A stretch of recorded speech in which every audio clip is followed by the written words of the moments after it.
Hello friends, welcome to Sujatha's balcony garden.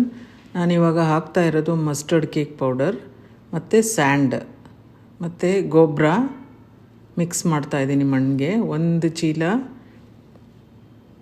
Soil ಮತ್ತು ಇನ್ನೊಂದು ಚೀಲ ಕಾಂಪೋಸ್ಟ್ ಮೆನ್ಯೂರ್ ತೊಗೊಂಡಿದ್ದೀನಿ. ಅದಕ್ಕೆ ಸ್ವಲ್ಪ ಒಂದು ಬೌಲಷ್ಟು ಮಸ್ಟರ್ಡ್ ಕೇಕ್ ಪೌಡರ್ ಹಾಕಿದ್ದೀನಿ ಮತ್ತು ಒಂದು ಸ್ವಲ್ಪ ಸ್ಯಾಂಡ್ ಹಾಕಿದ್ದೀನಿ. ಎಲ್ಲವುದನ್ನು ನೀಟಾಗಿ ಮಿಕ್ಸ್ ಮಾಡ್ಕೋತೀನಿ. ಫಸ್ಟು ನಾನು ಇವತ್ತು ಹೈಬಿಸ್ಕಸ್ ರೀಪಾಟ್ ಮಾಡೋದನ್ನು ಹೇಳ್ಕೊಡ್ತಾ ಇದ್ದೀನಿ.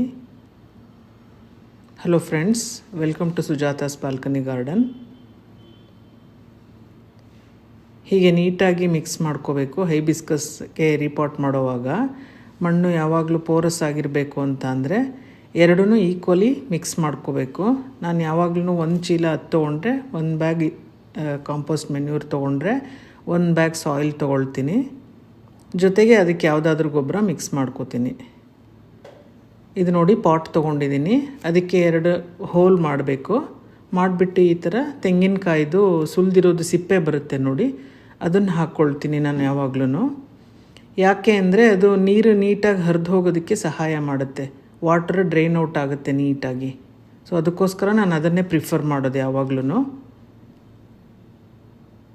ಅದನ್ನು ಫಸ್ಟ್ ಕೆಳಗಡೆ ತುಂಬಿಸ್ಕೊಂಬಿಟ್ಟು ಮಣ್ಣನ್ನು ಹಾಕ್ತಾ ಹೋಗ್ತೀನಿ.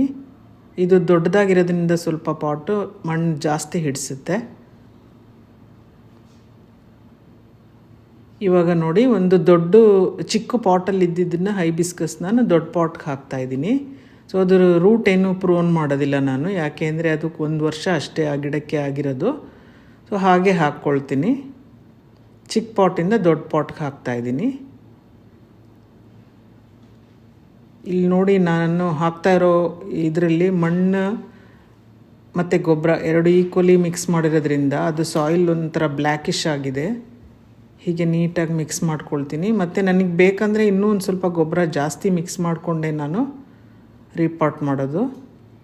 ಹೀಗೆ ನೀಟಾಗಿ ಒಂದು ಸ್ಪ್ಯಾಚುಲಾ ಸಹಾಯದಿಂದ ನೀಟಾಗಿ ಮಣ್ಣನ್ನು ಮಿಕ್ಸ್ ಮಾಡ್ಕೋಬೇಕು.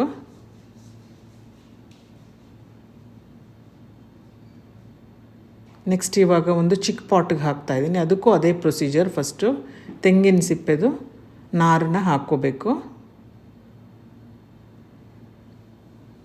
ಇದು ಒಂದು ನಾನು ಕಟ್ಟಿಂಗ್ಸಲ್ಲಿ ಗ್ರೋ ಮಾಡಿರೋ ಒಂದು ಹೈಬಿಸ್ಕಸ್ ಬೇರೆ ಪಾಟ್ ಒಳಗಿತ್ತು. ಅದನ್ನು ನಾನು ತೆಗೆದ್ಬಿಟ್ಟು ರೂಟ್ ಸಮೇತ ಹಾಕ್ತಾಯಿದ್ದೀನಿ. ಒಂದು ಚಿಕ್ಕ ಪಾಟ್ಗೆ ಹಾಕ್ಕೊಂಡಿರ್ತೀನಿ ಇವಾಗ. ಹೀಗೆ ಹಾಕ್ದವಾಗ ನಾವು ಸ್ವಲ್ಪ ದಿವಸ ಈ ಥರ ಹೈಬಿಸ್ಕಸ್ನ ನೆರಳಿನಲ್ಲೇ ಇಟ್ಟಿರಬೇಕು. ಡೈರೆಕ್ಟ್ ಸನ್ಲೈಟ್ಗೆ ಇಡಬಾರ್ದು. ಯಾಕೆ ಅಂದರೆ ಅದು ರೂಟೆಲ್ಲ ಚೆನ್ನಾಗಿ ಹೊಂದ್ಕೋಬೇಕಲ್ವ ಮಣ್ಣಿಗೆ. ಸೊ ಅದಕ್ಕಾಗಿ ನಾವು ನೆರಳಿನಲ್ಲೇ ಇಟ್ಕೊಂಡಿರಬೇಕು. ಮತ್ತು ಡೈಲಿ ವಾಟರಿಂಗ್ ಮಾಡ್ತಾನೇ ಇರಬೇಕು. ಹೀಗೆ ಹಾಕ್ಬಿಟ್ಟು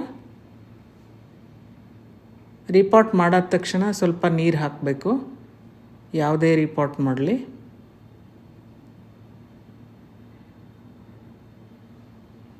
ಇದಕ್ಕೂ ಅಷ್ಟೇ. ನೆಕ್ಸ್ಟ್ ಇನ್ನೊಂದು ಪಾಟ್ ಹಾಕ್ತಾಯಿದ್ದೀನಿ. ದೊಡ್ಡ ಪಾಟ್ ಇದು. ಇದಕ್ಕೂ ಅಷ್ಟೇ ತೆಂಗಿನ ನಾರೇ ಹಾಕ್ಕೊಳ್ಳೋದು. ನಾನು ಡ್ರೈ ಲೀವ್ಸ್ ಅದೇನು ಹಾಕೋದಿಲ್ಲ ಬಾಟಮ್ಗೆ. ಯಾಕೆ ಅಂದರೆ ಡ್ರೈ ಲೀವ್ಸ್ ಎಲ್ಲ ಗೊಬ್ಬರ ಆಗಿ ಕರ್ಗಿ ಹೋಗಿಬಿಡುತ್ತೆ. ನೀರು ನೀಟಾಗಿ ಡ್ರೈನ್ ಔಟ್ ಆಗೋದಿಲ್ಲ. ಸೊ ಅದಕ್ಕೋಸ್ಕರ ನಾನು ಯಾವಾಗಲೂ ತೆಂಗಿನ ನಾರೇ ಹಾಕೋದು. ಅದು ಹಾಕೋದ್ರಿಂದ ಅದೊಂಥರ ಫೈಬ್ರಸ್ ಆಗಿರುತ್ತಲ್ಲ, ಅದು ಕರ್ಗೋದಿಲ್ಲ. ಅದು ವಾಟರ್ ಎನಿ ಟೈಮ್ ನೀಟಾಗಿ ಡ್ರೈನ್ ಔಟ್ ಆಗ್ತಾ ಇರುತ್ತೆ.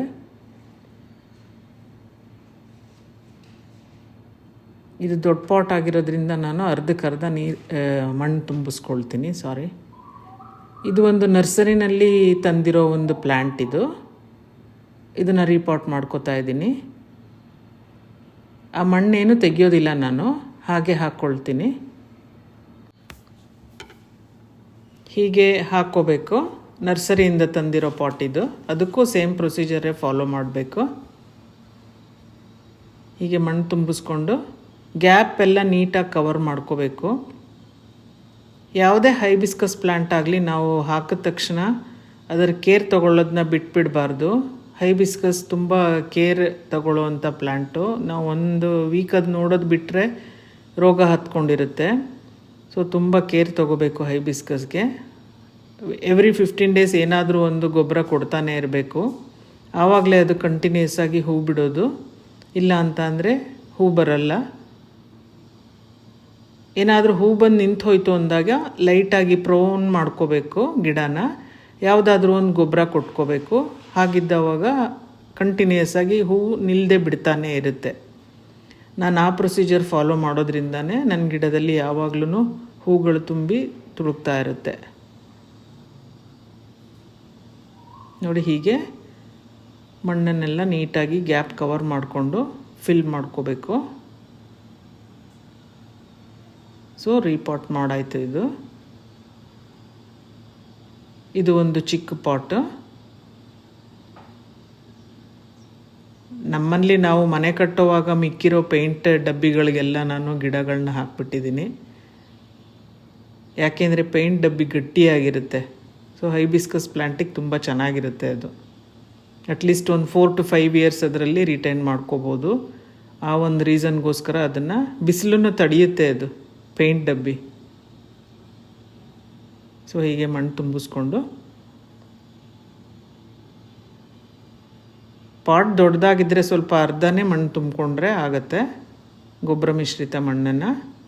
ಆನಂತರ ಗಿಡನ ಹಾಕ್ತೀನಿ.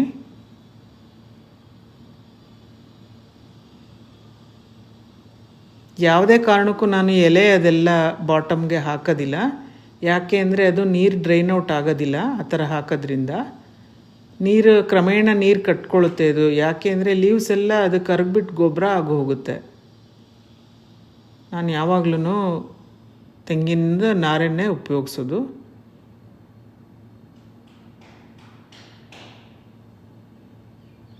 ಇದು ನರ್ಸರಿಯಿಂದ ತಂದಿರೋ ಗಿಡನೇ.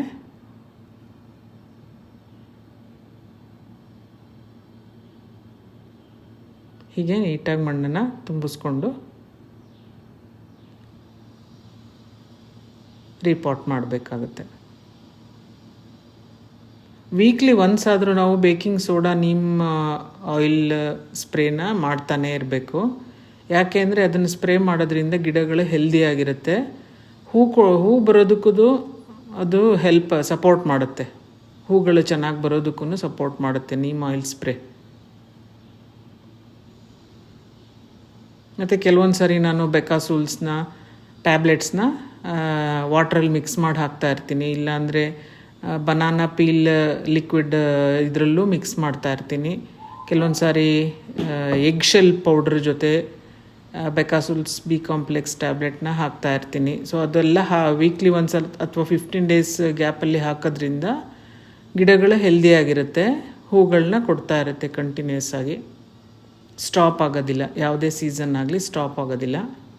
ಸೊ ಇನ್ನೊಂದು ಪಾಟ್ನ ರೆಡಿ ಮಾಡ್ಕೊಳ್ತಾ ಇದ್ದೀನಿ. ಇವತ್ತು ಎಲ್ಲ ಪಾಟ್ಗಳನ್ನೂ ರೀಪಾಟ್ ಚಿಕ್ಕದ್ರಲ್ಲಿ ಇದ್ದಿದ್ದೆಲ್ಲ ರೀಪಾಟ್ ಮಾಡಬೇಕು ಅಂತ ಹೇಳಿಬಿಟ್ಟೆ ಕೂತ್ಕೊಂಡಿದ್ದೀನಿ. ಸೊ ಅದಕ್ಕೋಸ್ಕರ ವಿಡಿಯೋ ಮಾಡ್ತಾಯಿದ್ದೀನಿ. ಆಲ್ಮೋಸ್ಟ್ ಒಂದು 15 ಪಾಟ್ಸ್ನ ರೀಪಾಟ್ ಮಾಡ್ತಾಯಿದ್ದೀನಿ ಇವತ್ತು. ನೋಡಿ, ಇದೊಂದು ಚಿಕ್ಕ ಪಾಟಲ್ಲಿ ಇದ್ದಿದ್ದು ದೊಡ್ಡ ಪಾಟ್ಗೆ ಹಾಕ್ತಾಯಿದ್ದೀನಿ. ಇದೆಲ್ಲ ರೂಟ್ಗಳು ಜಾಸ್ತಿ ಬಂದಿಲ್ಲ, 1 ವರ್ಷದ ಗಿಡ ಅಷ್ಟೇ.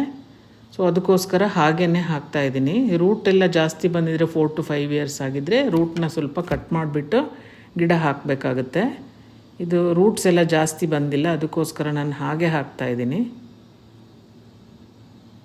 ಇದೇನಿದ್ರು 1 ವರ್ಷ ಆಗಿರ್ಬೋದು ಅಷ್ಟೇ ಈ ಗಿಡಕ್ಕೆ.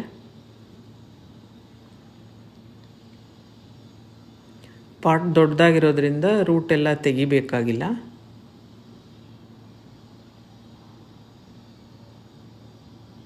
ಎಷ್ಟು ನಾವು ಕಾಂಪೋಸ್ಟ್ ಮೆನ್ಯೂರ್ ಹಾಕ್ತೀವೋ ಅಷ್ಟು ಗಿಡಗಳು ಚೆನ್ನಾಗಿರುತ್ತೆ. ಹೈಬಿಸ್ಕಸ್ಗೆ ಕಾಂಪೋಸ್ಟ್ ಮೆನ್ಯೂರೇ ತುಂಬ ಚೆನ್ನಾಗಿ ಅಡ್ಜಸ್ಟ್ ಆಗೋದು. ಮತ್ತು ನಾವು ಅದನ್ನು ಹೇಗೆ ಮೇಂಟೈನ್ ಮಾಡ್ಕೋತಾ ಹೋಗ್ತೀವಿ ಅದು ಇಂಪಾರ್ಟೆಂಟ್.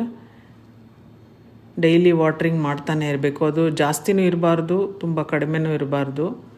ಹೈಬಿಸ್ಕಸ್ ಪ್ಲ್ಯಾಂಟ್ಸ್ನ ಯಾವಾಗಲೂ ತುಂಬ ಬಿಸಿಲಿನಲ್ಲಿಡಬೇಕು, ಡೈರೆಕ್ಟ್ ಬಿಸಿಲಿನಲ್ಲಿಡಬೇಕು. ಆವಾಗಲೇ ಅದು ಹೂಗಳು ಚೆನ್ನಾಗಿ ಬರೋದು. ನೀವು ಸ್ವಲ್ಪ ಶೇಡಿ ಏರಿಯಾದಲ್ಲಿಟ್ರೂ ಅದು ಹೂವು ಜಾಸ್ತಿ ಬರಲ್ಲ, 1-2 ಹೂವು ಬಿಟ್ಬಿಟ್ಟು ಸ್ಟಾಪ್ ಆಗಿಬಿಡುತ್ತೆ. ಇನ್ನೊಂದು ಪಾಟ್ಗೆ ಹಾಕ್ಕೊಳ್ತಾ ಇದ್ದೀನಿ.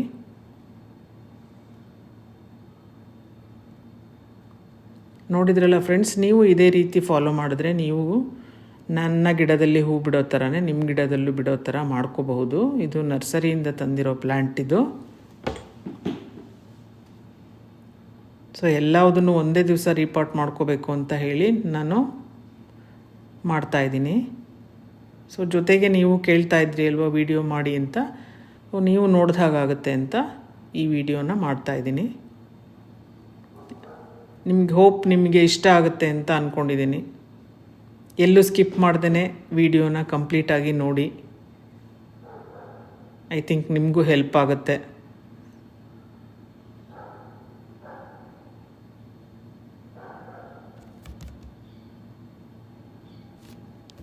ಹೀಗೆ ಹಾಕಾಯಿತು ನೋಡಿ. ಇಷ್ಟು ಪಾಟ್ಗೆಲ್ಲ ನಾನು ರೀಪಾಟ್ ಮಾಡ್ಕೊಂಡಿದ್ದೀನಿ. ಆಲ್ಮೋಸ್ಟ್ ಒಂದು 10 to 12 ಪಾಟ್ಸ್ ಆಯಿತು. ಎಲ್ಲದನ್ನು ರೀಪಾಟ್ ಮಾಡ್ಕೊಂಡಿದ್ದೀನಿ. ನೋಡ್ತಾ ಇದ್ದೀರಲ್ಲ ಫ್ರೆಂಡ್ಸ್, ನಿಮಗೆ ಈ ವಿಡಿಯೋ ಇಷ್ಟ ಆಗಿದೆ ಅಂದ್ಕೋತೀನಿ. ಇಷ್ಟ ಆಗಿದೆ ದಯವಿಟ್ಟು ಸಬ್ಸ್ಕ್ರೈಬ್ ಮಾಡಿ, ಶೇರ್ ಮಾಡಿ, ಕಮೆಂಟ್ ಮಾಡಿ.